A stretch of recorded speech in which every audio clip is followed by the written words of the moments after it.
നമുക്കിന്ന് ഇച്ചിരി ചക്ക എരിശ്ശേരി ഉണ്ടാക്കിയാലോ? ഒരു കുഞ്ഞു ചക്കയായിരുന്നേ. അപ്പൊ അതിനകത്തുനിന്ന് എല്ലാവർക്കും ഇച്ചിരി വീതം വെച്ച് കൊടുത്തിട്ട് ഒരു കഷ്ണം ഞാൻ എടുത്തു. അതുകൊണ്ട് വേവിക്കാനില്ല, ഒരു ചെറിയ എരിശ്ശേരി വെക്കാം. അപ്പൊ അതാണ്ട് ചക്ക എടുത്ത് വെച്ചിട്ടുണ്ട്. ഇതൊന്ന് അരിയണം. ആവശ്യമുള്ള സാധനങ്ങൾ: അരമുറി തേങ്ങ എടുത്തിട്ടുണ്ട് കേട്ടോ, ഒരു പിഞ്ച് മഞ്ഞൾപ്പൊടി, ഒരു 1/4 സ്പൂൺ ചെറുജീരകം, 4-5 കഷ്ണം ചെറിയുള്ളി, എരിവിന് പാകത്തിന് ഞാൻ 3 പച്ചമുളക് എടുത്തിട്ടുണ്ട്, കുറച്ച് കറിവേപ്പില. ഇത് നമുക്കൊന്ന് അരച്ചെടുക്കണം. നെയ്യ് പോലെ ഒന്നും അരരുത്, ഒന്ന് ഒതുക്കി എടുത്താൽ മതി കേട്ടോ. പിന്നെ നമുക്ക് വറവിനുള്ള സാധനങ്ങളാണ്: കുറച്ച് വെളുത്തുള്ളി, കുറച്ച് കുരുമുളക് പൊടി, കുറച്ച് കറിവേപ്പില, വറ്റൽമുളക്, തേങ്ങ. നമ്മുടെ ചക്ക ഒന്ന് ഇതുപോലെ ചെറുതാക്കി ഒന്ന് അരിഞ്ഞെടുക്കാം. ചക്കയൊക്കെ നമ്മൾ അരിഞ്ഞിട്ടുണ്ട് കേട്ടോ. ഒന്ന് വേവിക്കാനുള്ള പരുവൊന്നും കിട്ടാത്തപ്പം കുറച്ച് ചക്കയൊക്കെ ഉള്ളപ്പോഴേ ഇതുപോലെ ആക്കിയാലും നല്ലതാണ്. ചക്ക എരിശ്ശേരി ചോറിന് കൂട്ടാലോ. വെള്ളം ഒഴിക്കാം.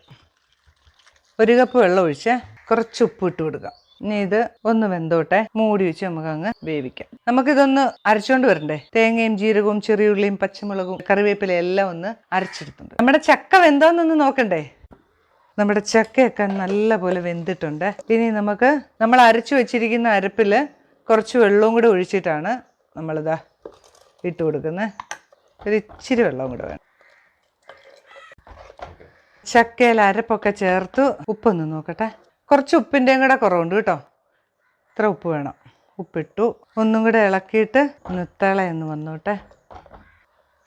ചക്കയ്ക്ക് തിളയൊക്കെ വന്നിട്ടുണ്ട് കേട്ടോ. ഒന്നും കൂടി ഇളക്കി മൂടി വയ്ക്കാം. ഇനി നമുക്ക് സ്റ്റൗ ഒക്കെ ഓഫ് ചെയ്തേക്കാവേ. ഇപ്പുറത്തെ അടുപ്പിലേക്ക് നമ്മൾ സ്റ്റൗ കത്തിച്ചിട്ടുണ്ട്. ഇനി നമുക്കൊരു വറവിടണമല്ലോ. നമ്മുടെ എരിശ്ശേരിയുടെ ഒരു ഹൈലൈറ്റ് അല്ലേ. 1.5 സ്പൂൺ എണ്ണ ഒഴിച്ചിട്ടുണ്ട്. കുറച്ച് കടുക് ഇട്ട് കൊടുക്കാം.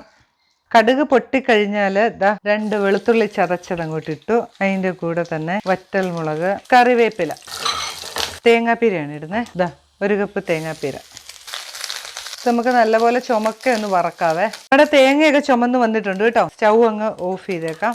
ഇനി നമ്മുടെ എടുത്തു വെച്ചിരിക്കുന്ന കുരുമുളകില്ലേ, 1/4 സ്പൂൺ കുരുമുളക് ഇതിലേക്ക് ഇട്ട് കൊടുക്കും. ഈ ചീനച്ചട്ടിയിൽ ഒരു ചൂടുണ്ടല്ലോ, അതുകൊണ്ട് ചുമന്ന് വരുമ്പോൾ അങ്ങ് ഓഫ് ചെയ്തേക്കണേ, അല്ലെങ്കിൽ കൂടുതൽ മൂത്ത് പോകും. ഇനി നമ്മുടെ ചക്ക എരിശ്ശേരിയിലേക്ക് ഇതങ്ങോട്ട് ഒഴിച്ചു കൊടുക്കാം.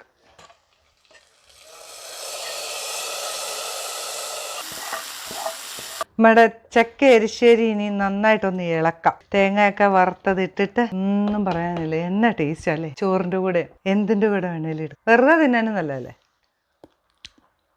എല്ലാം പാകത്തിനുണ്ട്. ഇച്ചിരി ചക്കയൊക്കെ കിട്ടുമ്പോൾ എല്ലാവരും ഒന്ന് ഉണ്ടാക്കി നോക്കണം. നിങ്ങളൊക്കെ ഉണ്ടാക്കുന്നതെന്ന് എനിക്കറിയാം. എന്നാലും ഉണ്ടാക്കിയിട്ട് അഭിപ്രായങ്ങളൊക്കെ ഒന്ന് പറയണം കേട്ടോ. അപ്പോൾ പുതിയൊരു വീഡിയോ ആയിട്ട് ഞാൻ വരുന്നതായിരിക്കും. ബൈ.